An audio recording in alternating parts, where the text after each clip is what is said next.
What's doing, everybody? Welcome to First Class Fatherhood. I'm Alec, and before I hit you with today's interview, make sure you subscribe to my YouTube channel and hit the link in the description so you can listen to all of the interviews I've done with so many tremendous dads, including Dana White, Deion Sanders, Tony Hawk, and so many others. Now let's get going with today's interview. Joining me now, First Class Father, Sergey Urban. Welcome to First Class Fatherhood. Yeah, hi. All right, let's start right here. How many kids do you have and how old are they?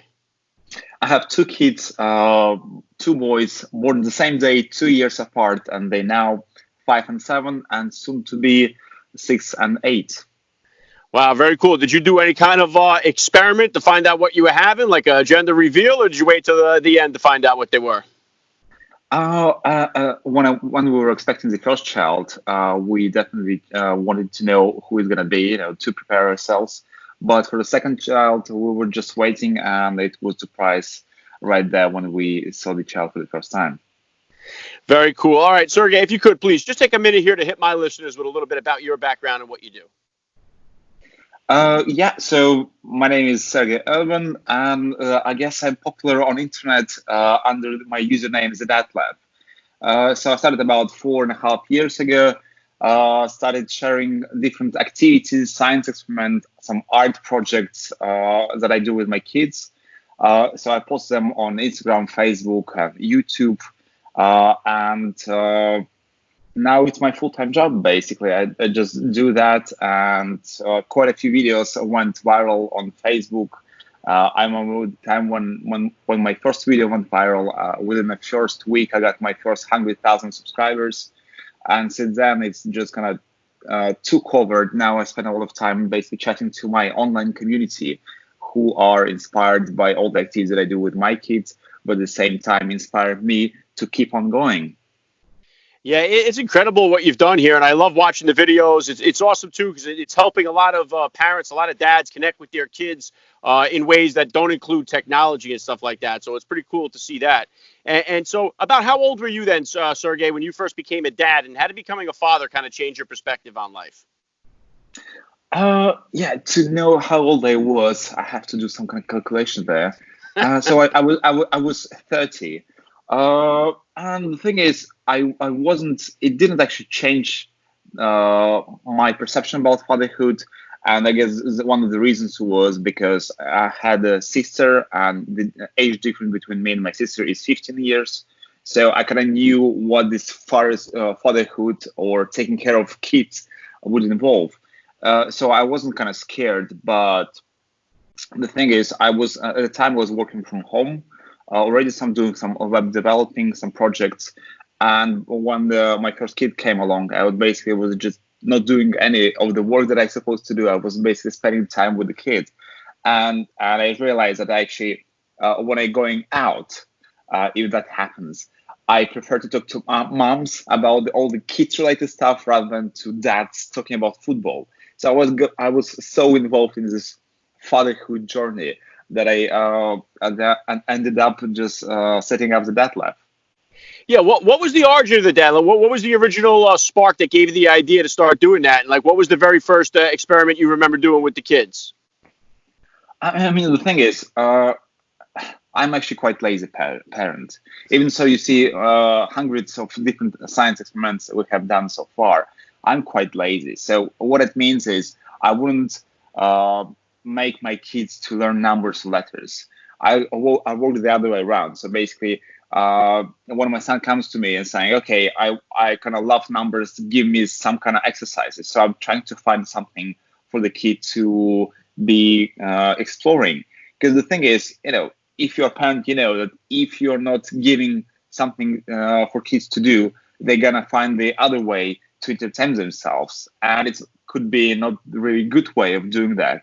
So they could make a big of mess or just kind of put a nail on your kitchen something. But I'm saying is it's better to control the thing. That's why I was always excited to bring some cool ideas for them to do. Yeah, and how about as far as have you ever had any of the experiments go wrong on you? Any of the experiments go not the way you planned, and then you had to stop the film or you couldn't post them or anything like that? Yeah, definitely. I mean, the thing is, one of the problems that I faced in the early stages, and now I'm trying to teach other parents not to do the same mistake is when you come up with activities that you think is fun. So you prepare all the stuff and put it, in front of the child, and child would start doing the activity, but in their own way.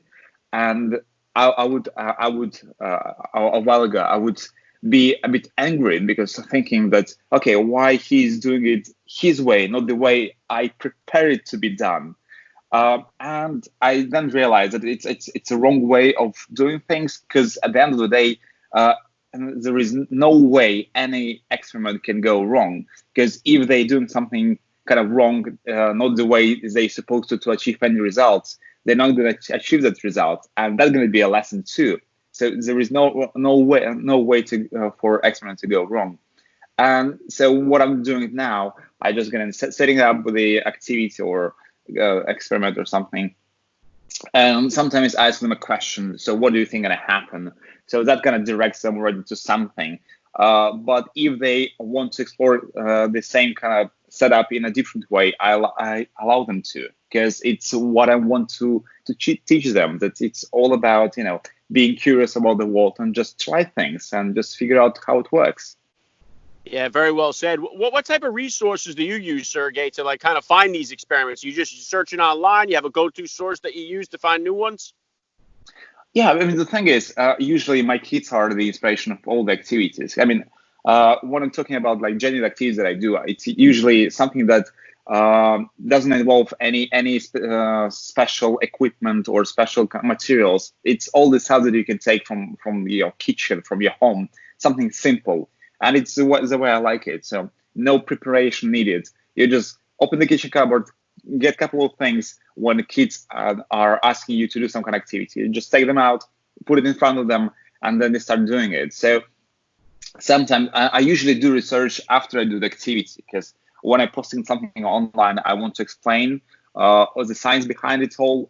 And I'm not a scientist or a teacher. That's why sometimes I don't really know stuff. And sometimes it could be a really simple, cool experiment, but the explanation could be so complicated. That's why I'm always trying to find the easier way to explain the science behind it all to all parents, and that they can pass it on to their kids too. Yeah, do you ever get scientists, or not scientists maybe, but teachers reaching out to you to ask you to come into the schools and do certain science experiments with the kids? Is that anything that's ever happened before? I mean, the thing is, yeah, people do write to me that. I mean, the thing is, so I currently have over 4.5 followers across all social media platforms. It's Instagram, Facebook, and YouTube, main platforms. And sometimes parents do reach out to me asking to come over. But unfortunately, it's not something that I can do. However, sometimes I go to bigger events. So once I went to Dubai when I was doing some workshops at one of the schools in Dubai, and then in some conference there. So I'm just doing something on a different scale. But the thing is, something that not a lot of people realize is that, again, I started just 4.5 years ago. I'm just dad who's doing some stuff with the kids, and I film this stuff, and sometimes I post it online. But I'm still kind of the same dad, even so I have so many millions of followers. I don't really have experience into going to school, public speaking thing, because it's something it's some skill that you have to learn. And I remember when some time ago, I got email from America, and the lady was saying, "Okay, you can actually, Sergey, you're so great. I love your Instagram page. You can definitely write a book." And I was thinking, me, book? I mean, how? I mean, it's not something that I ever thought I'm going to do in my life. So I never even replied to this email. So it took this lady about 6 months to convince me to write a book. And I did. And now here I am talking to you, and I'm author of bestseller book with like 40 or 50 activities you can do with your kids. Simple stuff. But again, this popularity, if you can say, or this number of followers, or this community that I found online helps me to grow too. So again, becoming an author and potentially doing more live shows, appearances later on in my life too. Yeah, I think the sky is the limit for you here, Sergey. And reining it back into you as a dad here, what type of disciplinarian are you as a father, and is it different than the discipline style that you grew up with? Uh, yeah, it's such a difficult one. I guess I grew up in a bit strange family, so whatever I was telling what kind of rules we have in our family to my friends, they wouldn't understand it. And it's basically I didn't kind of play a lot when I was a child, because one of the reasons was because my dad got a piece of land and he decided to build a house. So all the time that I have after school, all the weekends or holidays, we were spending as a whole family just basically physically building a house. So yeah, didn't have a lot of time to play around with my kids. With my kids, I'm actually taking all the experience that I have in my life, and trying to make the life easier and better in any possible way, obviously.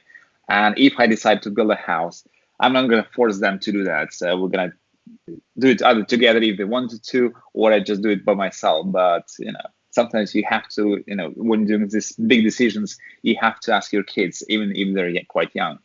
And how about as far as sports go? Are the kids involved in any sports at all? I mean, the thing is, I mean, one of the easiest sports to start was swimming, and my older one was swimming since he was 5 months old, and my younger one was swimming since he was 5 weeks old. So we went to special kind of classes with like warm swimming pool, and we were swimming for years. And then when my older one was about like 6, he said, "Okay, I don't want to do swimming anymore." I don't know why, but he was just basically just got enough. So I was just kind of pushing him for like a couple of weeks, but then we stopped. But I always encourage them to do some kind of sport. And what we're doing now, both of them are doing some martial arts. So once a week we're going and just getting all the different color belts and stuff, just sparring, that kind of stuff. And something that I couldn't teach them, because swimming you can just go to, I don't know, somewhere to the river, to the sea, and just swim and basically teach them. And martial arts is like a completely different thing. It's not something that I have experience with, so I'm quite excited for them to get there and being again excited to grow in those belt color stages. Yeah, that's very cool, Sergey. And how about as far as like, what kind of advice do you have or recommendation for the dad out there that would like to, he's not very hands-on with these type of experiments, but would like to do it? Is there a good starting spot? Like you have in the book, are there certain levels of difficulty of these things to do? Like what's a beginner experiment that you would recommend for a dad that'd like to try something out? Yeah, I mean the thing is, again, as I said, I'm lazy. I don't like the complicated setup or complicated explanation, everything. So yeah, my book is the best way to go if you want to do something. Even if a dad, or even if you're a grandmother, and you don't know anything about science, and you don't have any special materials, and you are afraid to try something new, you just get a book, or again, just open my Instagram page or Facebook page or YouTube. Just grab the materials and just do it together. And it's very simple. And what I'm trying to say to parents who are afraid to trying something like this, don't be afraid, because there is no way you can do it wrong. Even if it's gonna go not the way you expect, you're still gonna learn from that. And it's a powerful lesson for kids as well. So even when you're kind of failing in a way, you're not failing, you're actually learning from this mistake. But at the same time, when kids want to do some kind of crazy science experiment that looks like with a lot of colors going different ways, gas and whatever, bubble something, and kids gonna ask you, "Oh, why that is happening?" It's okay to say, "I don't know," but we have to kind of follow definitely after that with, "Okay, let's just find out what exactly is happening." Maybe just Google it, or if you have a book, it's easy. You just open the explanation side of the experiment, and you can actually kind of just basically read it, because it's actually put in quite simple words, so it's quite easy to understand for everyone. Because one of the things sometimes I have, scientists who follow me and saying, "I know a lot of stuff, but I can't explain it to my kids because I have all the terms, and the kid wouldn't understand that." And I'm helping those people too by simplifying explanation, because at the end of the day, I want to teach kids like complicated terms. I want them to understand the world around us. Yeah, that's awesome, Sergey. And I think I know for myself, I'm somebody that learns, not just so much by visual, but by hands-on. Like I'm a mechanic by trade, so the way that I've always learned everything is by doing it. Like if you show me how to do it, I learn so much better than being either reading it or watching it. And once I'm in the practice of doing it, and I think you have a really good talent for putting things in a simple capsule form for people to really understand what's actually going on. So I'm going to include the link to your book, your YouTube page, the Facebook page, the whole bit in the description of this podcast episode, so that all my listeners can go and check out all the fun things that you do. What's next for you, do you think, here, Sergey? What type of goals or plans do you have here for yourself for the future? I mean, the thing is, again, a lot of things happening. Basically, again, that love has brought me a lot of new opportunities I never knew existed or was something that I was dreaming about. And they're just coming from different sides. So the next step is, so far I have massive online presence. So I'm thinking to go offline. And again, book was one of the offline resources that is helping me to reach more parents. So I'm thinking to create maybe more products. It's not, there is not anything specific is happening now, but it's something that I'm planning for the future to definitely to do. Yeah, that's awesome. I look forward to seeing that in the future. And last thing I want to hit you with here, Sergey, I love to ask all the dads that I get on the podcast, what type of advice do you have for the new dad or for that about-to-be father who's out there listening? I mean, the thing is, don't be afraid of kids. I mean, the thing is, a lot of people think that, women, they have this natural instinct and they're going to be fine, but dads, we don't know what to do exactly. But the thing is, I mean, I found myself in this situation when I basically was spending time with my wife, just learning about the kids at the same time that she was learning about him. You're just gonna go through this journey together. And the thing is, it's quite important to spend the time with the kid, because sometimes you're thinking, oh, my wife, she maybe stays at home with the kid while I'm going to work, but actually staying at home with the kid is more difficult than go to the work, because I've been on both sides, and I'm telling you, it's easier to go to work rather than stay with the kids at home. I mean, again, it depends on the age and everything. But I'm saying is, just get involved as much as you can. Just do whatever you can, especially on the first stages when your wife just gave birth. Just help with everything. I remember just waking up in the middle of the night and trying to feed the baby, because we had some kind of problems with the food, so I had to kind of give them some formula as well, in addition to what my wife was giving through breastfeeding. So I was just doing the maximum I could. And again, the first few weeks before you get used to the new life, it's quite important to be with your wife. So that would be my advice. Yeah, very well said. I love the message. This has been an honor for me. I got to say, Sergey Urban, you're a first-class father all the way, and thank you so much for giving me a few minutes of your time on First Class Fatherhood. Yeah, thank you for having me.